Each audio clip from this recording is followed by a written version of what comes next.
روزنامه‌نگار دیگراندیش ازبک محمد بکجانوف در دوام 18 سال زندان با اذیت روحی و جسمانی روبرو شده با شرافت دستگیری حامیان حقوق رفت داده نبوده است. بکجانوف 63 ساله ماه گذشته آزاد شد. او در گذشته رهبری روزنامه حزب مخالف ارگ را بر دوش داشته در سال 1999 با جرم چاپ و نشر روزنامه منع شده اشتراک در اعتراض سیاسی و تشکیل تبادلات دولتی به مدت 15 سال از آزادی محروم شد.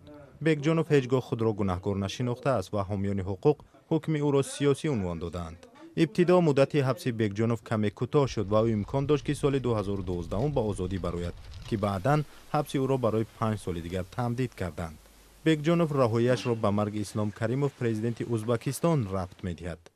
برادر بکجانوف محمد صالح رهبر حزب ارگ در سال 1991 یکی از داوطلب‌ها در انتخابات پرزیدنتی بوده از سال 1993 به ترک وطن مجبور شد. سال 1999 محمد صالح را در غیابش با تروریسم محکوم کردند ولی او این اتهام را رد می‌کند. ماه سپتامبر سال گذشته اسلام کریموف از سکته مغزی وفات کرد.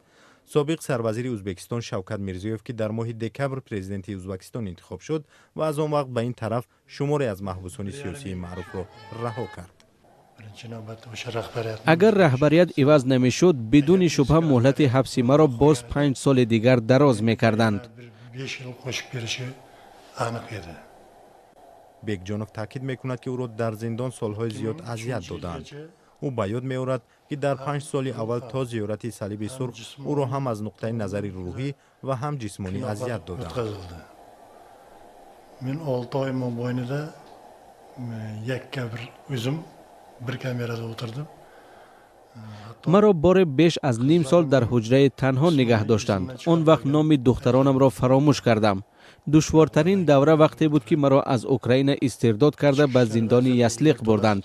در آن جای پایهایم را شکستند و گوشهایم کر شدند. Undan keyin jasliqda bo'ldim. Jasliqda ham qattiq qiynoqlar bo'ldi. Oyoqlarim sinib ketdi, quloqlarim garang bo'lib qoldi, eshitmaydigan bo'lib qoldi. بکجانوف میگوید دستگیری بین المللی او را دلگرم میکرد. Juda ko'p jurnalistlar وقتی در زندان بودم روزنامه‌نگاران و حامیان حقوق سراسر دنیا با من در تماس بودند. با قول بکجانوف حاضر هم شمار زیادی از دیگر اندیشان روزنامه‌نگاران و فعالان جنبش‌های مخالف حکومت در محبس‌ها نگهداری می‌شوند و درباره اصلاحات واقعی سیاسی در ازبکستان زمانی می‌شود حرف زد که این افراد آزاد شوند.